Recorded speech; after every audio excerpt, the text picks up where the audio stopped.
Ating pag-usapan po ang katotohanan nitong karugtong nitong kay Bato na tinatawag na ICC warrant of arrest. Pwede ba ito mangyari? At kung pwede mangyari, at bakit inanunsyo?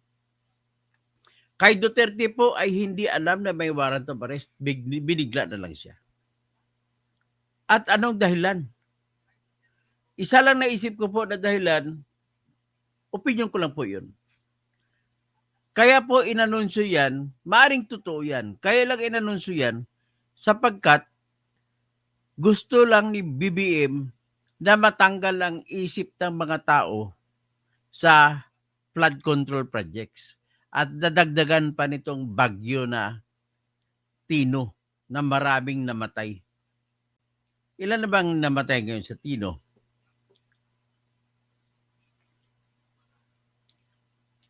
How many deaths are there now in Typhoon Tino in Cebu?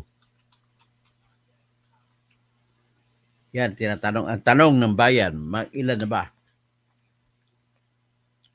At saka, meron po akong ipipicture na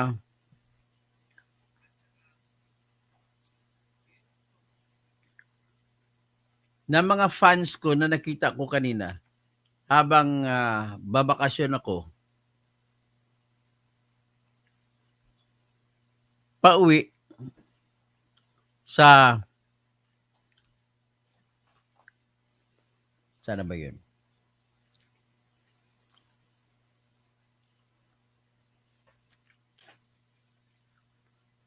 Pauwi galing sa galing sa Batangas. Pauwi sa Metro Manila.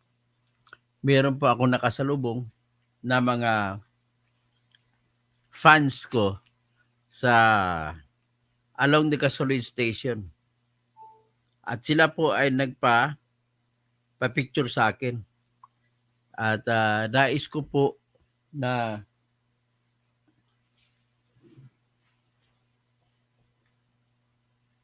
ibigay sa inyo, ipakita sa inyo kung sino itong akin. Nagpaalam naman ako sa kanila na ilalabas ko sa aking live yung kanilang litrato. Pero bago yan, inantay natin kasi naglulod lamang ako ng battery. Ito po ang pag-usapan natin ay ganito lang kasimple po. Sinasabi kanina ni Rimulya na mayroong warrant of arrest na galing sa ICC laban kay Senator Bato de la Rosa. Hindi ako naniniwala at marami din akong basihan bakit hindi po ako naniniwala. Kasi marami pong iba na mga sources kagaya ng Transnational Crime Office na dating opisina ni Marcos Lacanilaw na wala rin sila natanggap. Sinabi rin ng Department of Justice, wala rin sila natanggap na kopya. So, sinabi rin ng PNP na wala rin sila natanggap galing Interpol. So, ang ibig sabihin to ay pwede natin pagdududahan kung nagsasabi ng totoo o hindi si Rimulya. Sabihin na natin nagsasabi ng totoo. Pero, kanina, nag-vlog si Kwan at nakita ko vlog ni kaibigan ko ni Vlogcaster Armandin na isa rin sa may reputasyon sa makatotohanang vlogging na kanyang inanunsyo na mismo pala si Mr. Marcos, si BBM, ay nagsabi rin po na may hawak na po siya ng kopya ng warrant of arrest laban kay Bato.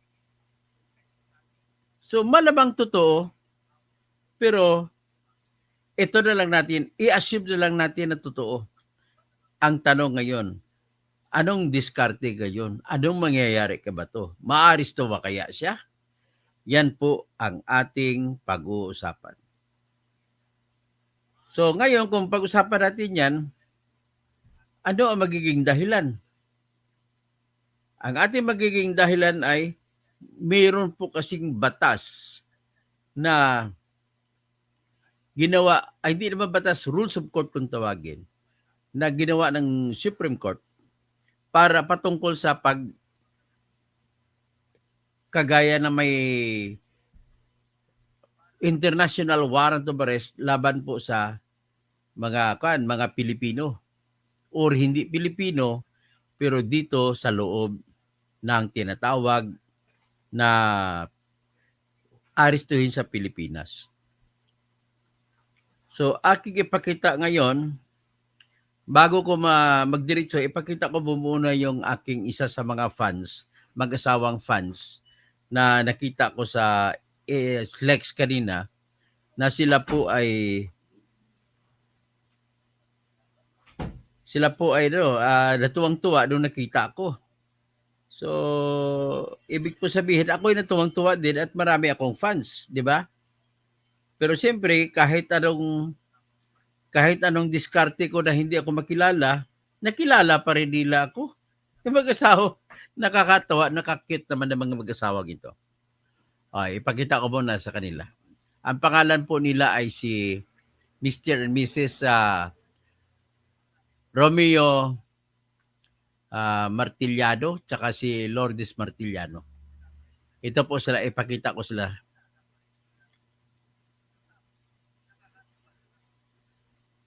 Ito po si Mr. and Mrs. Romy and Lourdes Martillano.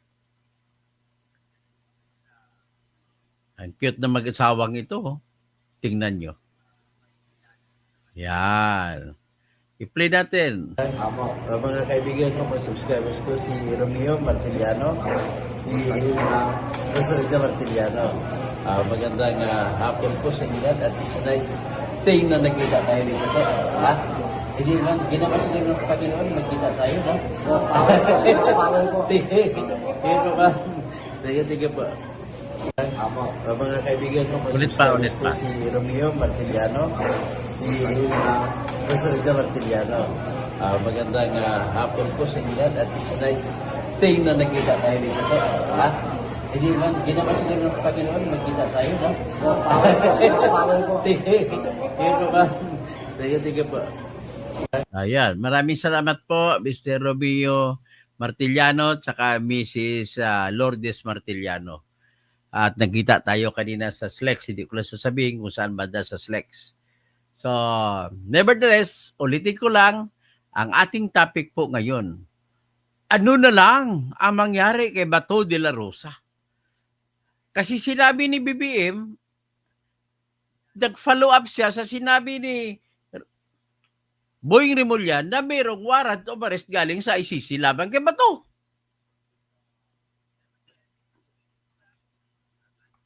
Sabi ni Rapi Tolfo alias Palandit, Ben Reclamador, mag-aral ka, sabi ng ICC, idala mo na sa local courts bago ipasa sa kanila. Magbasa muna ako ng comment bago ako magtutuloy. Si Jacques Dimole, wag niyong linlangin ang sinabi ng ICC tungkol sa extradition. Pinaliwanag na yan ay huwag kayo maniwala kay Dean Mel Santa Maria. Kasi pasensya na kay Dean Mel Santa Maria, mali po rin yung mga paliwanag niya. Pasensya na po. Cassandra Daisy, hero po kay Dr. Tokausig, Valerie Serna, Roselia Orbita, kidnapin na naman nila dahil they are all love bender. Looked what happened to Duterte. Serlito Pornias, good day Sir Toto, pag magpresidente ba si Sara, mari ba siya mag-declare ng revolutionary government na tanging paraan na ma-dissolve ang Congress na salot sa bayan? Tingin ko naman ay tingnan natin, baka hindi naman. Bernard Magtibay, Alfred Dragos, magandang umaga po, Dr. Toto Kausing. So, Senyor Fernando Rafael Fernandez Cuervo, El Filipino, Bravo Filipino in La España, La Rioja, España. Felix Jordan, Sir Toto, bendalo na naman yan. Lisenyo Liatana, panglito lang ito. Sir, sa isyo kay Bato, akala siguro nila makakalimutan ng mga tao yung nangyayari sa gobyerno ngayon. Nick Reyes, watching po. Yasmin Martin, shout out Dr. Toto, my favorite lawyer, kakampi ng batas. Salamat po. Ben Reclamador, bakit ba nakikialam ang Supreme Court kung meron na silang guidelines kung paano mag-aresto galing sa ICC ang orders? Ben Reclamador, Lesinio Leatona. Meron na po sir ngayong palang po, kanina po walang sounds. Okay. Anyway, Mary Jane Andrade, so talking about sounds, si Kamote. Sino pa? Talking about sounds, Gregorio Revolta. Hello doctor, watching from Phoenix, Arizona. Really assist yo, magandang umaga po. Lisinio Letona. Okay. Sino pang iba? Si Jacques de Muli, talagang masipag si Jacques de Muli. Ito si Jacques de Muli, tapos si Southern Cross, ano na naman daw balita, Dr. Toto Kasing, kailan nakidnapin si Bato? Ben Reclamador, sinabi ni Toto ang sidelines, ang guidelines ng ICC noong nakaraang vlog niya. Whether you like it or not, Maristo, Mary Jane Andrade, Conbanwa, Romel Bengson, diversionary tactic. Okay, una po, nais ko lang sabihin sa inyo, ang batas po sa ICC warrant ay dapat sikreto. Anak, bakit sikreto tapos sasabihin? Anong pakay? Bakit sasabihin? Kasi may problema sila ngayon. Katatapos lang ng bagyong Tino, may darating pang bagyo. Sa Lunes, malakas ang bagyo. Kaya alam ko, sa Pizza Jess, wala nang mga klase, walang pasok na naman ito. Sigurado kasi bakit? Buong Pilipinas po ang sakop ng bagyo. Grabe, napakalapad ng sinakop buong Pilipinas po. Ang sukat po ng buong Pilipinas, mula po Apari hanggang Tawi-Tawi ay nasa 1,400 kilometers lamang. Ang bagyo, 700 kilometers ang radius. I-times 2 mo ang isang diametro, 1,400. So ngayon, kung ganon, kailangan matatabunan talaga nila yung bagyo at ang mga kapalpakan ng pagbigay ng ayuda ay kapiranggot. Ganon ba yan, BBM, kapag Bisaya ang apektado? Kapiranggot lang ayuda nyo? Pero kung sa Luzon, marami ang mga binibigay nyong ayuda. Kaya nga tuloy, hindi nyo maiwasan nga kaming mga Bisaya ay nag-isip na mahal pa ba tayo ng mga Ilocano? Mahal pa ba tayo ng mga Tagalog? Mahal pa ba tayo ng mga Bicolano? Kaya tayo mga Bisaya? Malamang hindi na. Pero sigurado naman ako maraming mga nagmamahal sa kay Duterte. Sa totoo lang kaya hindi maalis-alis ang mga boto ng mga botante ng mga Duterte ay sapagkat talagang grabe sandamakmak kung magnakaw itong gobyernong ito ngayon. Kasi kung hindi lang ito magnanakaw, nakalimutan na nila ito si Duterte. Aminin man natin o hindi, maraming namatay. Pero ang kapalit naman niya, katahimikan. Huwag na kayo magmamangan. Okay, makukulong man niya si Duterte, babubulok man sa kulungan, pero hindi niyo maalis ang katotohanan. Na sa panahon nila, minsan naging matahimik ang Pilipinas. Sinabi ni Trillanes, kaya daw sila gumaganon, pero nakaligtas daw yung kakampi nilang mga drug lord. Kasunod na tanong yan, may ebidensya ka ba? May ebidensya ka ba, Trillanes? Bakit? Mas marami ngayon. Kung droga lamang po pag-usapan, nais ko sasabihin sa inyo, ang sentro po, ang pinakamalaking drug lord ngayon ay San Ilocos Norte. Alam ni PDEA Chief yan. Sino bang PDEA Chief sa ngayon? Alamin natin. Tatanong natin kay Mr. Copilot.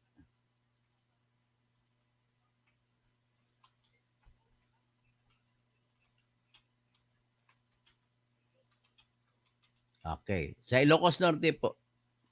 Ilocano po siya. Hindi po siya Chinese. Hindi rin siya Bisaya. Hindi rin Tagalog.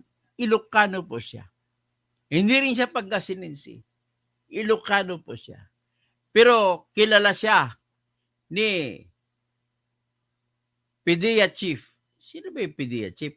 Na si graduate po siya sa Philippine Military Academy, Maharlika Class of 1984.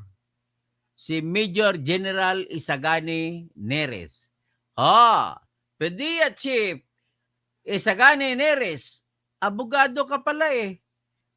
Alam mo kung sino yung Ilocano na number 1 na drug lord sa buong Pilipinas sa ngayon? Inagaw niya yan sa Chinese. Grabe. At siya rin kasama si Dong Kalugay ng Suwal, Pangasinan. Kilala niya si Dong Kalugay na ang hari ng tinatawag na cigarette smuggling. Ganun po yan. Ina-identify ko na. Kahit kasuhan man ako ni Dong Kalugay. Yan po ang katotohanan. Nakikita natin, maaring mapaparusahan si Duterte. Mapaparusahan si Bato. Pero, matitiis mo ba, Jacques Demolay, na ang hari ngayon ng droga ay nagpapatuloy na isang Ilocano? Gusto niyo pangalanan ko? Tatanungin ko kayo, itatanong ko kay PDEA Chief kung gusto niya ipapangalan ko. PDEA Chief Attorney Isagani Neres? Gusto mo ba ipapangalan ko? At ito po yung drug lord na ito na pinakamalaki. Ang dahilan kung bakit may nahuli na lumulutang-lutang na mga shabu at cocaine dyan sa karagatan ng La Union, Bataan, Zambales, sa Ilocos Norte. May galamay po siya itong Ilocano na drug lord nito. Alam ko kagalamay niya yung taga Zambales na drug lord din. Kilala ito ng mga Bataan gobernador. Alam mo sa gobernador sa Bataan, ang Bataan ay tinawag na lahat ng politiko diyan, One Bataan. Bakit tatanungin ko sa anak ko kay Angelo, bakit One Bataan ang tawag nila? Parang gaya ng Cebu, One Cebu noon ang tawag. Bakit?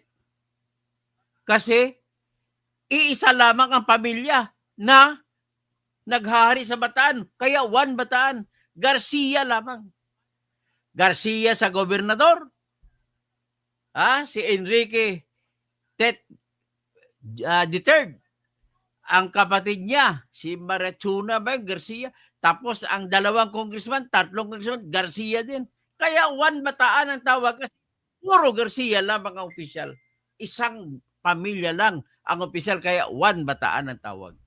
Ganon din dati sa Cebu, One Cebu. Kasi Panay Garcia din ang naghahari sa Cebu. Sa Ilocos Norte, ganon din. One Ilocos Norte. Kasi puro Marcos lang. Ang ang gobernador, Marcos. Ang dalawang distrito na kongreso, Marcos lahat ng congressman. Ang first district, si Sandro Marcos. Second district, si Michael Marcos Barba. Michael Angelo Marcos Barba. Kaya mga 1-1-1-1 na yun, puro sweetik yan. Ngayon nilagay nila One Bataan kasi para isang pamilya lang. Pero, andyan po sa Bataan ang kakampi ng drug lord na iniwan. Ito po ay hindi tumubo sa panahon ni Duterte, kaya hindi ito nahuli. Hindi ito sumikat sa panahon ni Bato at panahon ni Albayalde, panahon ng Pangasinense na general na si Romeo Kramat. Naisahan sila nito. Pero kilala ito ni Dong Kalugay na mayor ng Suwal, Pangasinan. Kasi involved sila sa fake cigarette. Fake Marlboro cigarette na pagbentahan. Grabe. Ganun po. Ito po ay hindi maisasawata, sigurado ako, ni Bongbong Marcos. Kasi itong taong ito ay malapit kay Bongbong Marcos. Malapit din yan kay PDEA Chief Isagani Neris. Hindi ko alam kung paano rin masasawata yan. Kaya kung ikumpara mo yan sa panahon ni Bato, si Bato aristuhin na lang. Nasa mga DDS na lang ngayon kung kakampihan nila.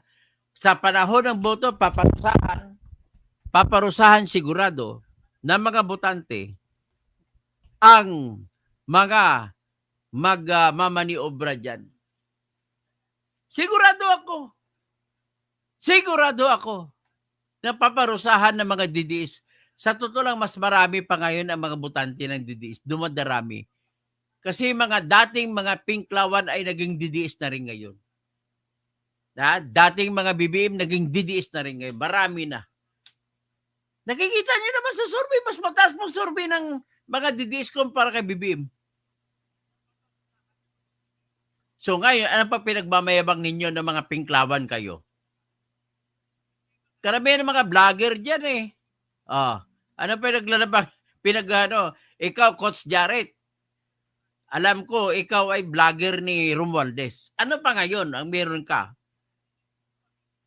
Yung amo mo, binibigyan po kayo ni Erwin Tolpo ng tag 50,000 hanggang 100,000 kada buwan. Si Erwin Tolpo po ang bagman ni Martin Romualdez. Siya po ang nag-recruit na mga vlogger. So, gano'n po yan. So, kami dito nagbablog, ginagawa labang namin ito na sana naman sinusugal namin ang aming buhay na magagalit sa amin ang binabanggit naming pangalan. Para po ito sa pagmamahal ko sa katotohanan. Pagmamahal ko po sa mga Pilipino. Para po kayo mabigyan ng edukasyon. Ano ang dapat yung gawin pagdating sa araw ng eleksyon. Hopefully, itong Jacques de Molina, lagi akong tinitira. Magbabago rin ang utak nito, sigurado ako. Marami dito mga troll na tumitira sa akin.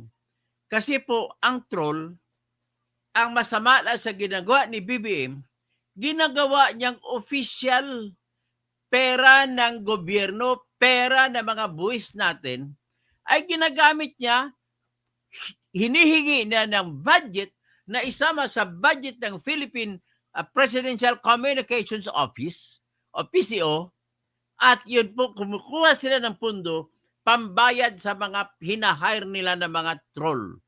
Ang mga troll na ito, hinahire nila ay binibigyan 15,000 pesos a month. Wala silang gagawin, mag-comment lang. At kung mag-comment, basta may kumontra kagaya sa akin, kaya marami kayong nakikita dito.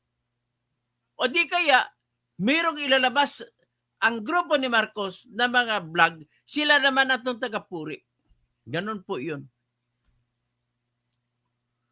Kaya tanong natin kay Isagani Neris. Ano ngayon ang mangyari? Attorney Isagani Neris? PDEA Chief ka naman, hindi mo masasawata yan.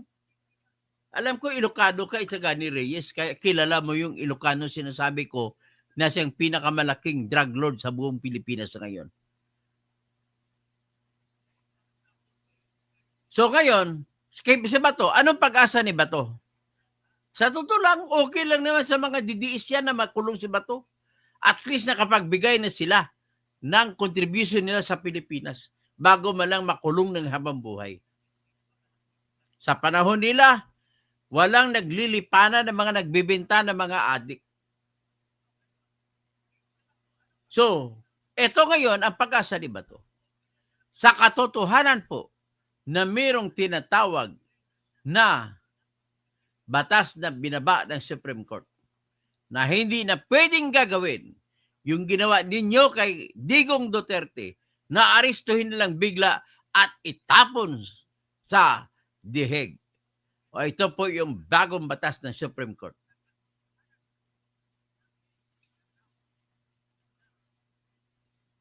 Nakita niyo yan? NBank, Supreme Court. AM number 22-03-29-EC, Rules on Extradition Proceedings. Ha? Jacques de Muli, basahin mo ito. Huwag ka umasa sa sinasabi mo. Kasi wala ka ng credibility, Jacques de Muli. Ano pinagkikwento mo? Ito, Rules on Extradition. Whereas, pursuant to Section 5, Paragraph 5, Article 8 of the 1987 Constitution, this court is empowered to promulgate rules concerning the protection and enforcement of constitutional rights, pleading, practice, and procedure in all courts, and admission to the practice of law, the integrated bar, and legal assistance to the underprivileged. Whereas there is a need to provide rules on extradition proceedings to ensure consistency and give guidance in handling extradition cases.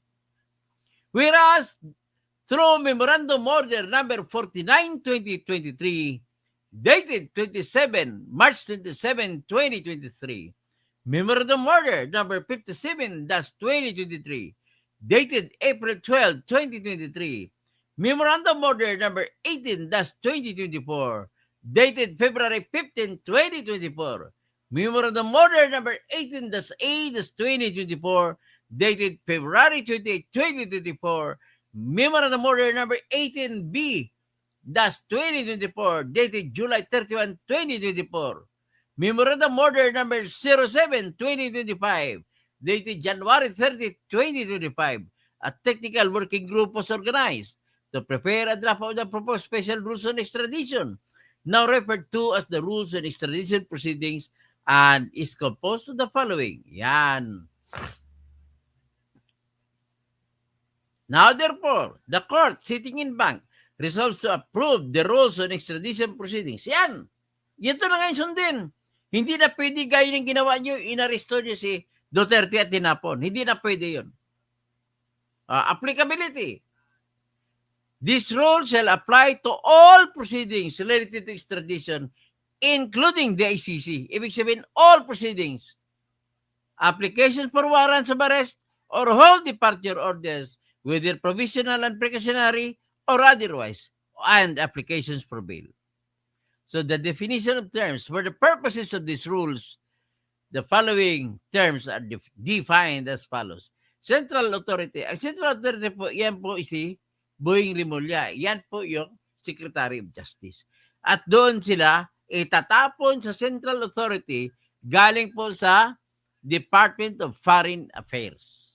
So kung ganon, kung totoo man yung ICC, dapat magre-request sila sa Department of Foreign Affairs natin. At yung Department of Foreign Affairs natin, ipapasa sa Central Authority na siya ang Secretary of Justice.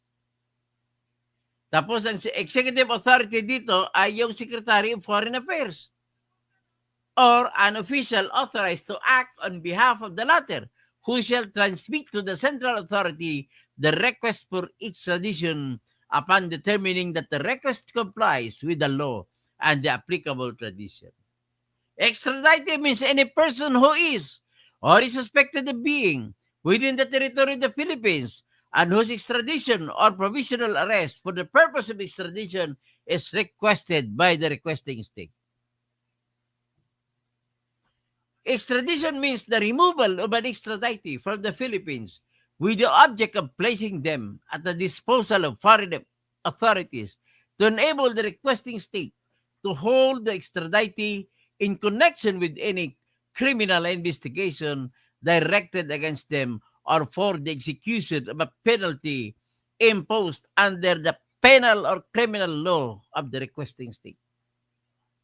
So, extradition court, yan po yung RTC kung saan marapol.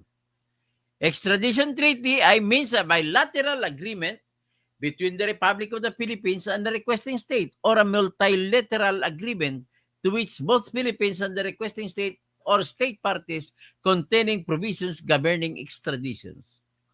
Extradition warrant of arrest means a warrant of arrest issued by the extradition court upon a finding of probable cause in relation to a petition for extradition filed by the central authority against an extraditee. Whole departure order means a written directive which may be issued by the extradition court upon request and upon the issuance of an extradition warrant of arrest, commanding the Bureau of Immigration and other law enforcement authorities to prevent any attempt by an extraditee to depart from the Philippines. Precautionary whole departure order means a written directive which may be issued ex parte by the RTCs upon a request and upon issuance of a warrant of a provisional arrest, commanding the Bureau of Immigration and other law enforcement authorities to prevent any attempt of an extraditee to depart from the Philippines. So, prima facie case in extradition proceedings refer to that amount of evidence sufficient to sustain a judgment in favor of the issue it supports, despite presentation of contrary evidence. In other words, ay ito na po ang susundin natin. Anong unang qualification para mag-apply ito? Kailangan po ay number 1, kailangan ay merong kasunduan sa gitna ng Pilipinas at ng bansa o ibang partido na gustong aristuhin ang tao. Kailangan may kasunduan sila sa Pilipinas. Ang tanong, ICC pag-usapan natin, may kasunduan pa siya ang ICC sa Pilipinas? Ang sagot, meron dati. Bakit? Kasi natigil na po noong nagsampa ng withdrawal noong March 17, 2018 ang Pilipinas. Kaya naging final ito ayon sa Section 27 ng Rome Statute noong March 17, 2019 ay hindi na pwede. So March 16, 2017 ay huling araw na ng pagiging member ng Pilipinas sa International Criminal Court. So, kaya, ang tanong, mayroon bang agreement? Sabi ko, noon yun, nawala na. So ngayon, kung wala na pala, pwede pa bang tanggapin? Ang sagot ko, hindi po pwede tanggapin ng RTC ng Manila at ibasura yung warrant of arrest, ang request nila na magpapalabas ng extradition order at aristuhin si Bato. Wala. Kasi nga hindi na nga member ang Pilipinas, wala na nga bilateral agreement, wala nang kasunduan sa gitna ng ICC at Pilipinas. So kung wala na, pero sabi nila bakit nagpatuloy ng jurisdiction kay Duterte? Dito na ngayon papasok ang debate, napakalaking debate, the greatest debate on justice, international justice, may occur between the Solicitor General representing the government of the Philippines and the lawyers of Bato de la Rosa na maaring pangunahan ni Attorney Israelito Torion. Pero kung ako ay pwede mag-practice kung hindi lang ako na disbar, willing ako tanggapin ang kasong yan. At sinisiguro ko, mapapanalo ko yan. Anyway, ang tanong dito, mag-ikot-ikot sa ganito. Sasabihin ngayon ng Solicitor General ng Pilipinas, Your Honor, meron pong karapatan ng Pilipinas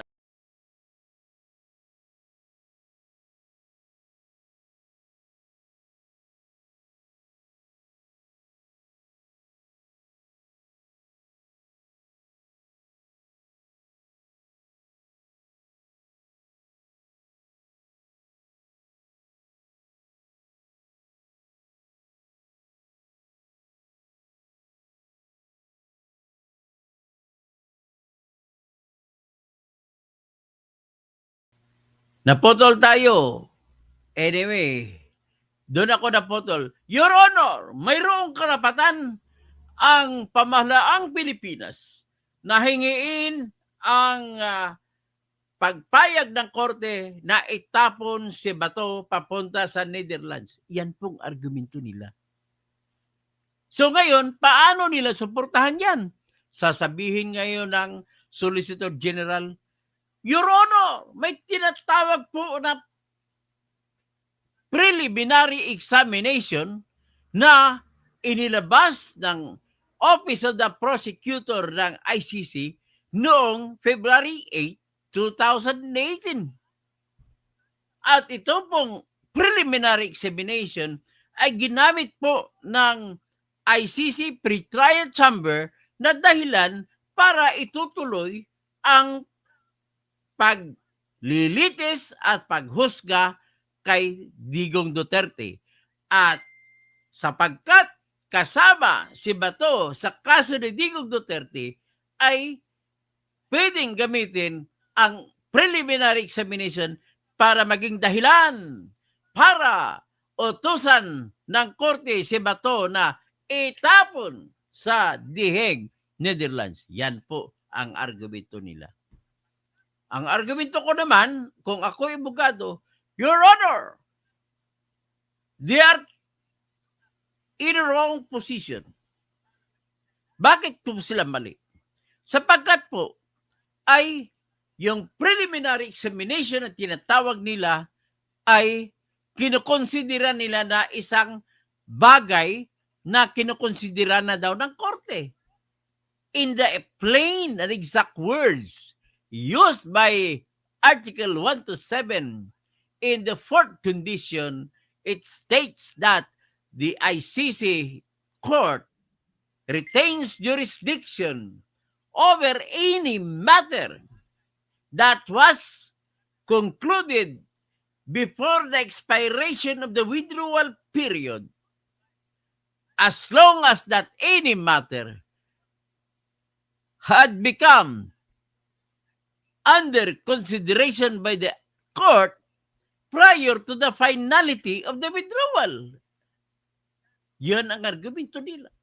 Ngayon, ang counter-argument ko naman is, Your Honor, there is nothing, if we will read the preliminary examination statement na pinalabas po ni Fatou Bensouda, walang nakasabi dyan na sakasakali lalampas sa araw na pagiging member ang Pilipinas nito ay pwede pa itong magsasampa ng bakaso na lilitisin si Duterte.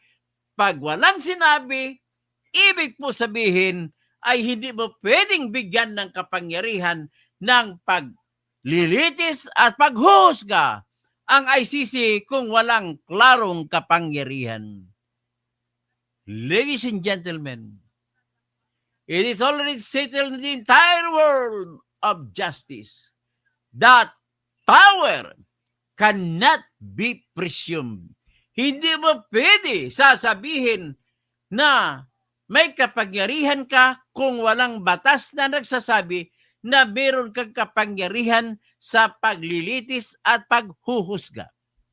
Dito, alamin natin yung preliminary examination. Meron bang nakasulat dyan na batas na nagsasabi na kahit lampas na sa pagiging member, hindi na member ng Pilipinas, ay pwede pa rin magkaroon ng kapangyarihan sa paghuhusga at paglilitis ang ICC matapos na hindi na ito kasapi ng ICC? Your Honor, walang batas. So kung walang batas, no law, then there is no case. Ganun ako kasimple. If there is no case, then we cannot say na sasabihin ng OSG na gagamitin nila ang preliminary examination para maging dahilan, para maghingi ng extradition petition at isampa ito sa Regional Trial Court. Mali, mali, mali. Tandaan ninyo, there is no crime if there is no law punishing it. Wala pong krimen kung walang batas na sasabi ng isang ginagawa ay krimen. Ganun po yan. So, ngayon, dahil sa hindi nakasapi ang Pilipinas ang pag-asa na lang nila, which is we are against, ay yung preliminary examination. Totoo. Nagdesisyon ang pre-trial chamber ng ICC na kinukonsideran nila ang preliminary examination na bilang kapangyarihan sa pagpatuloy ng tinatawag na paglilitis at paghuhusga kay Digong Duterte. But mind you, ladies and gentlemen, conscience of man and mankind will not allow that. Bakit? Sinasabi nila, may preliminary examination na isampa noong, o hindi sinampa, kundi dideklara ng Office of the Prosecutor noong February 8, 2018. Pero naglampas na po membership natin noong March 17, 2019. Hindi na tayo member. At nagsampa sila po ng request to authorize the investigation only on May 24, 2021. At inaprobahan naman ng tarantadong ICC Pre-Trial Chamber Judge noong September 15, 2021. Ang ginawa pong yan, mali at inaasahan ko po na sa pag-akyat ng Appeals Chamber ay siya ang papanigan ng Appeals Chamber. Kagaya nung nakaraan pag-akyat sa apila na sila ni Minardo Guevara ang nagsampa at ang desisyon ng 2 sa 5 judge at ang 2 judge nito ay si Judge Brice Sambaut at si Brad Lord Kipanidsi. Nagsasabi na wala ng jurisdiction ang ICC sa Pilipinas sapagkat hindi sila nagsampa ng request na para i-authorize sa pag-imbestiga laban sa Pilipinas. Hindi sila nagsampa sa panahon na kasapi pa ang Pilipinas. Nagsampa na May 24, 2021. So wala na. So yan po ang pag-asa na desisyonan ng Supreme Court. And I'm hoping that the Supreme Court will favor my argument. Isa pang argumento kung bakit pa ang Supreme Court ay mas malamang nakakampi sa akin. Ito po yun. Nagawa nyo na noong February 8, 2018 ng request for preliminary examination lamang kabato. Ngayon, nag-withdraw na sila. Alam nyo na mag-withdraw, hindi nyo sinampak agad. That's number 1. Number 2, kung papayagan natin ang pagsampa ng request ng investigation nung after the membership has become finally been withdrawn, ay parang sinasabi natin na awkward ang batas ng ICC. Bakit awkward? Lampas na po membership, ibig sabihin 1,000 years after that, pwede pa ninyo isampa. Kalokohan!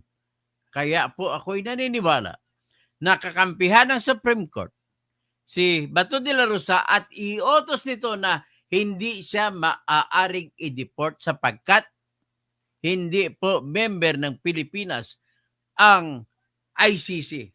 Hindi rin member ang Pilipinas ng ICC, hindi rin member ng Pilipinas ang ICC. Baliktaran, ganun po. Ay, masakit man ang batas, pero iyan ang batas. Wala po tayong magagawa. So, ladies and gentlemen, hanggang dyan na muna tayo. Ingon pa sa mga, sabi pa sa mga Cebuano, hinaot paunta ng maglambo ang depensa ni Bato. Okay? Jackie Stiboli, right, he can still a lawyer but not an attorney anymore. Sino ba yan? Ay, nako. Sino pa bang iba? Si Felix Jordan, Lisenio Leatona, okay, si Fernando Rafael Fernandez Cuervo, Alfred Dragos, si Bernard Magtibay, Carlito Pornias, Goodisser Toto, okay. Magpresidente daw ba si Sara? So, Rosilio Orbeta, hindi na siya pwedeng hulihin kung presidente na siya. Kahit ngayon, hindi na pwedeng hulihin ng ICC. So, Rosilia Orbeta, kidnapin na naman nila dahil they are all law bender. Ayun. Cassandra Daisy, hello po. Bali Reserna. Rapo Tulfo alias Polandit, Ben Reclamador, mag-aral ka, sabi ng ICC. Idala mo muna sa local courts bago ipasa sa kanilang problema. Ayan, nilecturan lang si Reclamador. Jacques Dibule, huwag niyong linlangin ang sinasabi ng isiling tungkol sa jury extradition. Ay, wala ka po magkwento, Jacques Dibule, wala kang alam sa batas. Kaya mabuti pa tumahimik ka na lang. Hindi ko nabasahin kasi ang sinasabi mo hindi hindi sangayon sa batas. Romel Bengson, naibagabigat pala, tirador doktor. Tapos, Southern Cross, ano na daw ang balita, Dr. Kasing, kailan daw kikidnapin si Bato? Yan ang hindi natin alam. Ben Reclamador, sinabi na ni Engineer Toto ang guidelines ng ISI noong nakaraang vlog niya. Okay. Romel Bengson, diversionary tactic ni Remulla Pendaloser. Mary Jane Andrade Conbanwa, okay, Conbanwa, Mary Jane. Cassandra Daisy, Ben Reclamador, wala kang trust sa sarili mong Supreme Court. Mga progressive countries, hindi nila kailangan ng ICC para mong bumagsak ang Korte Suprema natin. Hilin Bagyo, Cassandra Daisy, Southern Cross, sino pang iba? Si Jacques Dibole, tapos Tamara Herrera, Romel Bengson, sino pa? Jacques Dibole ulit. Okay, Eljan 25, Cassandra Daisy, Eljan 25, at Chilis Costas, Cassandra Daisy, ang Amerika ay hindi nakaupo ng ICC. Okay. Okay, hanggang dyan lang muna at maraming salamat po. Siguro, no? Mayroon pang iba. Si Jacques Dimuli lang katapusan eh. So, Jacques Dimuli, pakitulungan mo na po kampanya na dadami po ating subscribers at kung dadami na po, 10 million na, tatakbo akong presidente at itatayo ko po yung jury system na kung saan mga tao na ang magdesisyon sa bawat kaso. Okay? At saka siyempre sa ombudsman, para tao na rin magdesisyon. At magandang umaga. Ay, bayan.